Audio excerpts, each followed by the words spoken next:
Hey guys, got a funny, interesting, entertaining episode in store for you today. I talk a little bit about my dating life as a teenager, which is obviously fascinating and riveting. But then I talk about kind of growing up in today's society as a young man. I talk about porn. I talk about porn addiction. I talk about some shit that's interesting that you want to listen to. So you are going to listen to, obviously. You can subscribe to my YouTube channel, please, at YouTube. At YouTube, type in Taylor Stutch, Taylor space Stutch, Stuch. Check the show comments. Follow me on Twitter, tstutch1. Email me at tayradio1 at gmail.com, tayradio1 at gmail.com. Go to my website, tstutch.com, tstuch.com. Thank you for listening. Enjoy the show.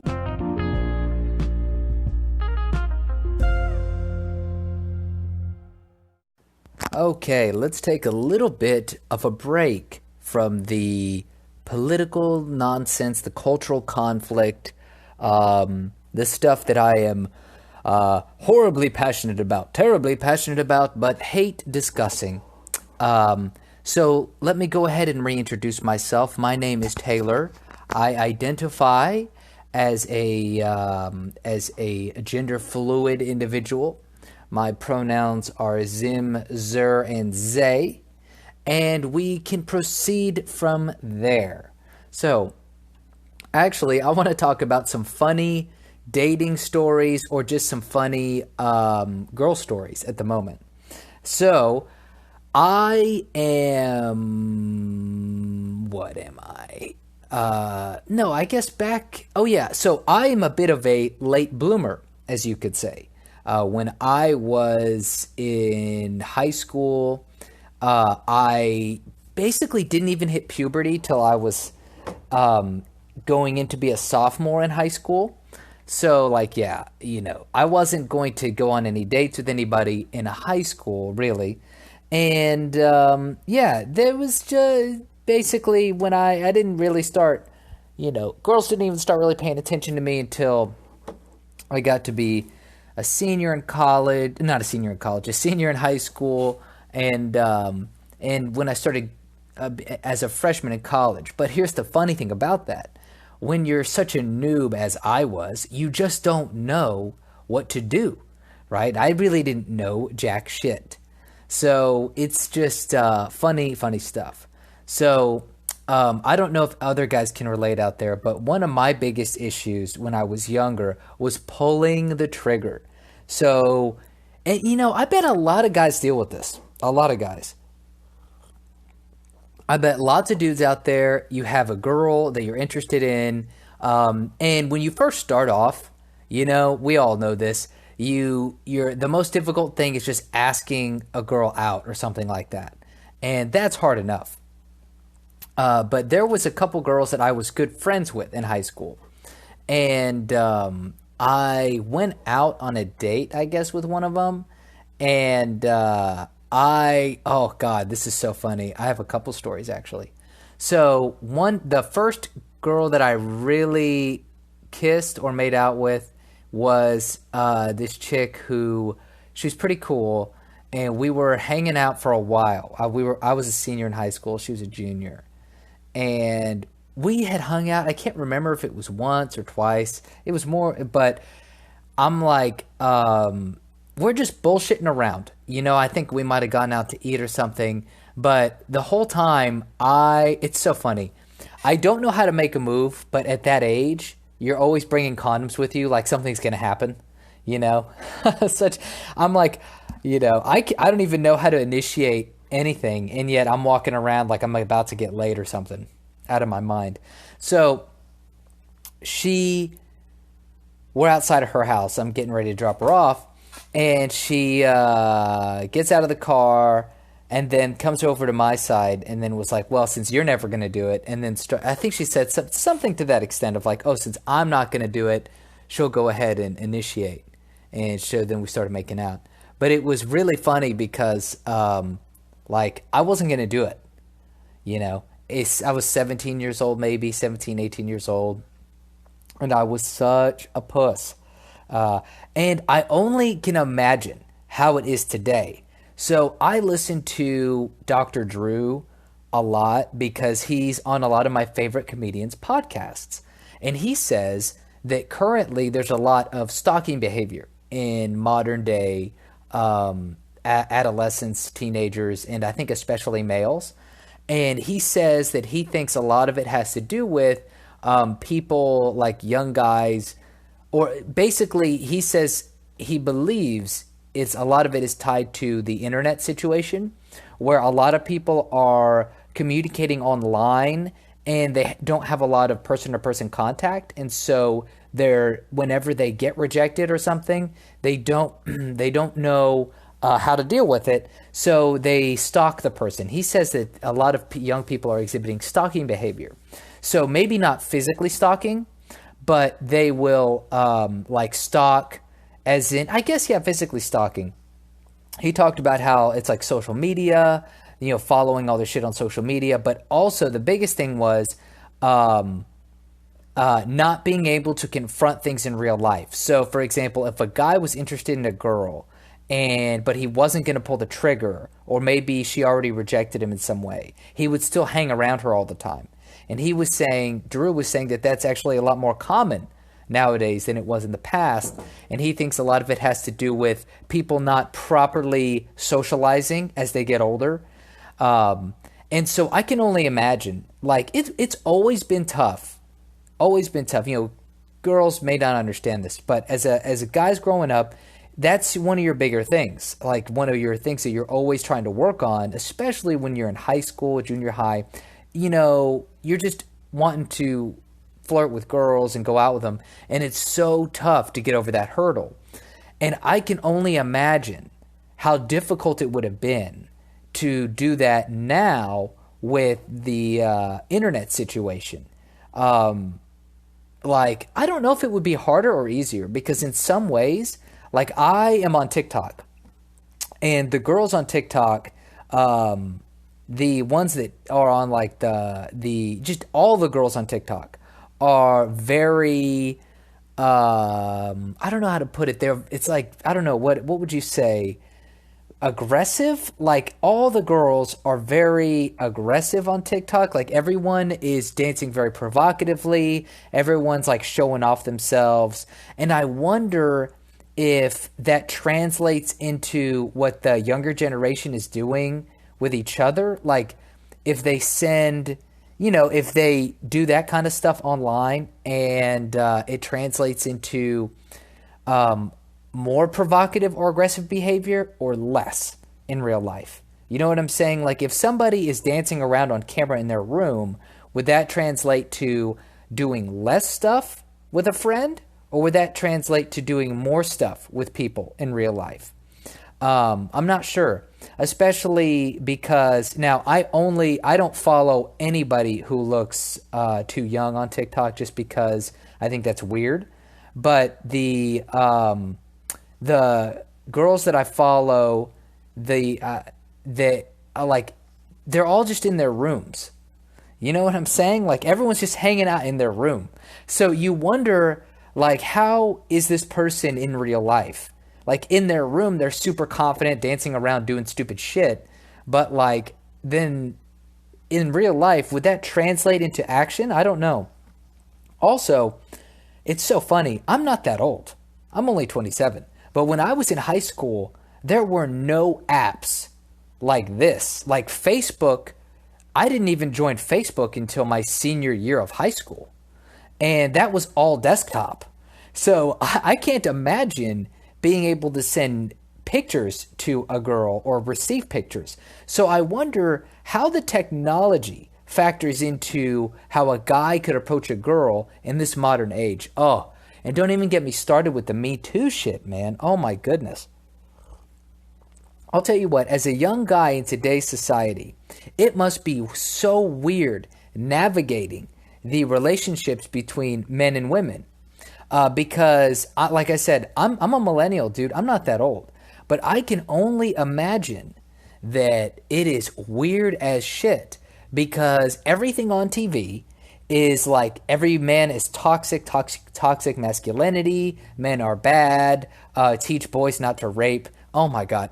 Every time I hear that, I blow a gasket. Or every time I see it, I never hear it, because anyone who is dumb enough to say that in real life um, is probably died in a car accident, right? They've probably taken themselves. If you are stupid enough to ever utter the words that boys should be taught not to rape, if you're that fucking retarded, that's something that comes out of your gullet, then you've probably died in some horrific but totally preventable accident, right? I need to write that down. I need to write that down because I want to do some stand-up comedy. I think I'm going to do some this month. So let's see here. If you are stupid enough to say men should be taught not to rape, you've probably died in some horrific but totally preventable accident. Okay, so and oh my God, because it's like, dude, now don't get me wrong, I know that there are socially awkward guys out there, especially in this day and age. Guys aren't growing up with as many father figures because hashtag the future is female. And I can only imagine it's difficult as a young guy to know when the boundaries are. But the guys that are out raping women in the streets, there's something wrong with them. Like there's something wrong. Like the guys that get in trouble, and I don't mean the guys that are like it's actually a contested situation where people were drunk and, it's like he said, she said. I'm not talking about those situations. I'm talking about guys that straight up are raping girls, like, forcibly. The girl's like says no, and he forces himself on her. People that can do that, there's something wrong with them. Right? And I don't mean like they're mentally retarded, but there's something is wrong with them. This isn't your average person, your average guy walking around the street. This is a small minority of dudes that are doing this. And so when I hear that, I'm just thinking like, oh, right. So should I put that like when it comes to like thievery too, robberies, please teach your young children not to burglarize my house. Okay, dude, I get it. The people that are burglarizing houses, like, they don't give a fuck when you tell them that they shouldn't burglarize a house. Like, there's reasons that they're doing it that go beyond just telling people that it's wrong. If you could tell somebody that it's wrong to do something and they listen to you and obey, they're not the kind of person that's going to break into somebody's house and start stealing shit, right? Now, of course, there are exceptions to that kind of stuff. Stealing is a little bit more of a mild offense, and a lot of people might fuck around with stealing as their kids, fucking around. But, rape is obviously a much more serious thing. So whenever I see that kind of stuff, I'm just like, Jesus Christ, the people are, anyway, I think I'm done with that. Let's go ahead and take a break for our sponsors, and I'll be right back as I am saying enough things that will get me deplatformed. All right, so here we are back again. I was just talking about how young people navigating today's thing, especially with the Me Too shit. I heard, maybe it was on Twitter, or I heard in a conversation, somebody said that some guys and girls were joking around, and like it was in middle school, and some girls were telling this boy that was their friend, like they had no intention of getting him in trouble, but they were like, oh, if you do this to me, I'm going to say that you raped me. And they were talking about it on the podcast, like how even though it was joking, how the ethos, I don't even know if that's the correct word, the ethos of the culture seeps into these people's minds, right? And that is so true.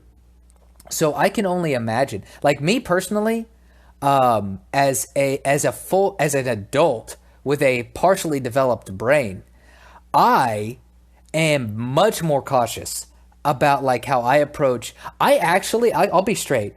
I don't know how to approach women right now, like on the dance floor at like a club, because I'm not sure what to do. So basically, part of that is because that's not my scene. Like, I haven't been hanging around in that scene. When I was in college, I did. But, like, I haven't been in college for, I don't know, like, what, 5 years, 6 years now? Over that. I graduated when I was 22, and I am now 27, 5 years, and I'm turning 28 in a week. So it's been about 6 years, and you know, I was in a long-term relationship, and I've been in relationships, and I don't go to a club to pick chicks up really. So I went to a club. I've been to a couple clubs though in the last couple years, and I'll tell you what, it's so funny. Every time I go, I'm just so out of my element, but I'm thinking like, you know, I don't want no charges. You know, like I don't want, if I like, you know, touch a girl and she like gets upset. Now, I think I have a pretty friendly disposition, so I don't think it would be an issue. But it is legit something that I'm like, I'm not sure the best way to go about this. You know, and I actually think that is, I could only, like, I am 27.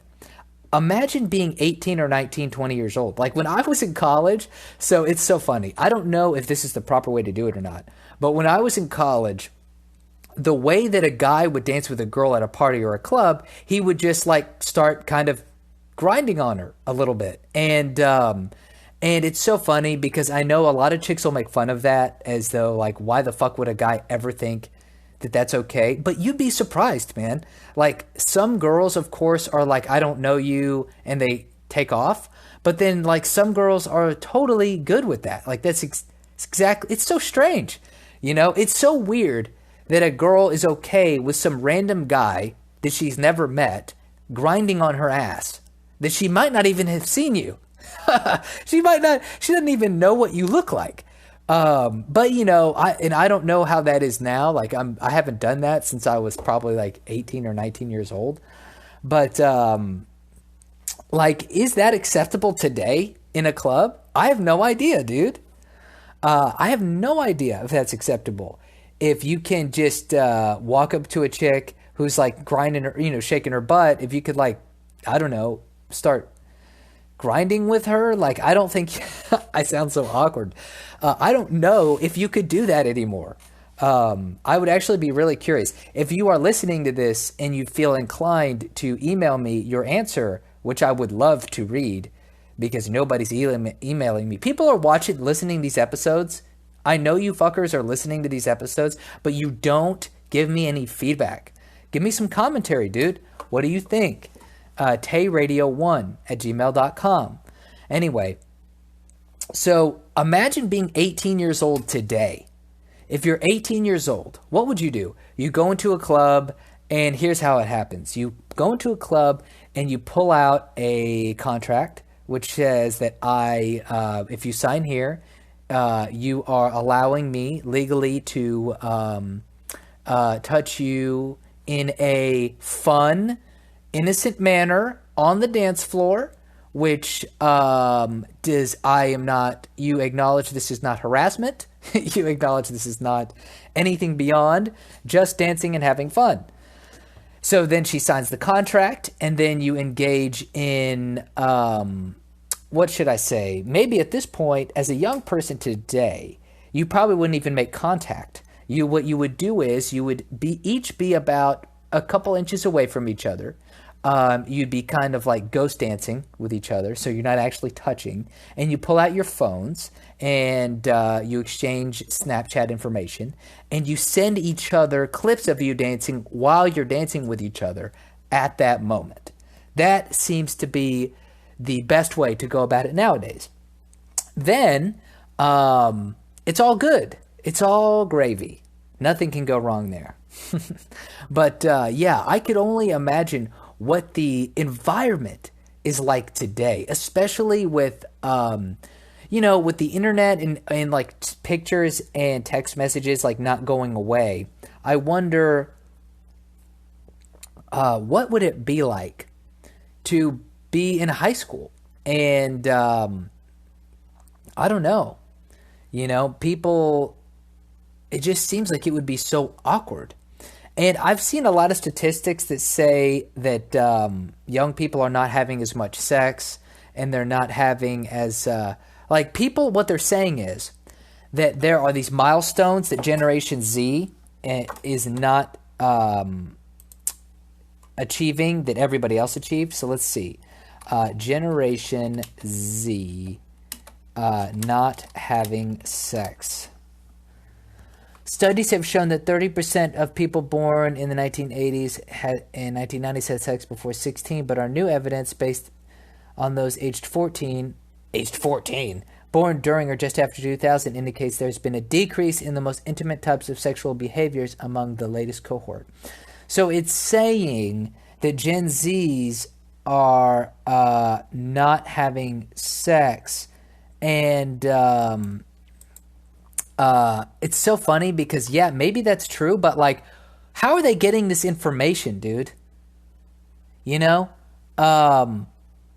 Like, what are they just going up to people and saying like, "Hey, dude, are you fucking?" And somebody's like, "Yeah, no." I mean, I got to be honest. If this is taken in a survey form, it's probably not that accurate. So I don't understand, if that's the case or not. If it's a survey form, which it has to be, right? How else are you going to collect data on this? I assume that they're asking people about whether or not they're having sex. And these young people are saying, nah, we're not having sex. And it makes me wonder, like, are they really not doing it? Or are they just like, this dude's creepy, he's asking me who I'm fucking, and this is weird, So I would say it's probably more of that than anything else. But, it could be that. It could be that. It could be that guys are are watching more porn than ever. And that's another thing. So porn, when I was a kid growing up, porn was tough to watch. And when I say tough to watch, I don't mean it was violent and hard to keep looking at. I mean, it was hard to find. So I remember being like 13, 14, sneaking on the computer and trying to go to like a Yahoo image search of like a girl's boobs or something and like try to download and print it. But it's all on the family computer. So like it's super risky. I also remember on E-Bombs World, if everyone remembers, E-Bombs World was like this weird website where it was just like funny videos, violent videos. It was everything. It was everything macabre. And they had this one Tetris game where if you could as you beat the Tetris or something, then you could start to see more and more of a girl undressed. And like we would do that. Me and my friends would frantically do that. But we could never succeed, probably because it wasn't meant to be beaten. And it was hard. And I remember being in high school and having to download each porn I wanted to watch. And that means you had to have software to use, like peer-to-peer sharing. And then you had to do a virus check and make sure that you weren't downloading some porn that was going to give your computer a virus. And then it was like, you had to wait a day for it to download. And then at the end of the day, you might not even have wanted to look at that porn. So it was like, and that was in high school. So, I was around 15 or 16 when I started getting into that kind of technology. Now, imagine being 12 and being able to look at porn on Twitter, dude. Like Twitter nobody was on Twitter when I was in high school, dude. That was in 2000. I was graduated in 2010. Nobody was on Twitter in 2010. Nobody in high school was. So, like, and there was probably no porn on there at that time. But now it's all over the place. So I can't even imagine. Imagine getting addicted to that, because porn is addicting. Like, I am currently trying to see if I can not watch any porn. And I've already cut back big time. So for the last 8 to 9 months, I've already been down to watching porn no more than like maybe 4 or 5 times a month. And then now I'm gonna see if I can just not watch it, if I can just stop watching porn in total. Um, so that would be a goal of mine. But I'm 27. I didn't start watching porn till I was like actually watching it till I was later in high school. I could only imagine watching that shit when you're a kid. Oh my god. That would be so tough to break, man. So tough to break. So I feel for these young guys out there, man. I feel for it, especially in this age of Me Too and the future is female, all that bull ass shit making the waves across the interwebs. Anyway, so yeah, if you got anything to say about it, if you want to send me an email and tell me how rude and insensitive I am, you can send me an email at tayradio1@gmail.com. Follow me on Twitter, tstutch1. Subscribe to my YouTube channel, TAYLOR space Stutch, STUCH. Go to my website, tstutch.com, TSTUCH.com. And that is it. Thank you. Bye-bye. The podcast you just heard was made using Anchor. Ever thought about making your own podcast? Anchor makes it really easy for anyone to get started. It's a one-stop shop for recording, hosting, and distributing podcasts. Best of all, it's 100% free. Sign up now at anchor.fm/new. That's anchor.fm/new